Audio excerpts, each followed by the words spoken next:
Kupitia mitandao ya kijamii, tumeshuhudia tabia ya baadhi ya watu ya kutumia vibaya mitandao hiyo kwa kutengeneza, kuandika na kusambaza maandishi na picha mjongeo za kuhamasisha watu kufanya vitendo vya kihalifu ambavyo ni kinyume na maadili,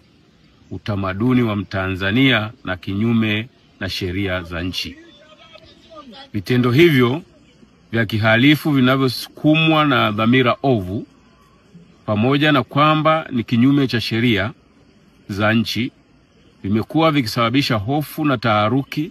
kwa wananchi wema walio wengi kuliko wao bila sababu zozote za msingi. Tabia hizo na vitendo hivyo vinatakiwa kukemewa na kupigwa vita na mtu yeyote yule anayetambua umuhimu na thamani ya amani kwa maisha yake na familia yake. Jeshi la Polisi linaendelea kuhakikishia Watanzania kuwa litaendelea kuwasaka na kuwakamata na kuwafikisha katika mamlaka nyingine za haki jinai kwa hatua za kisheria kama ambavyo limefanya kwa waliokwisha kukamatwa. Ambao bado wanaendelea na uhalifu huo na hawajafikiwa na mkono wa sheria, wasijidanganye, bali watambue kinachosubiriwa ni muda na ukamilishaji wa taratibu za kuwafikia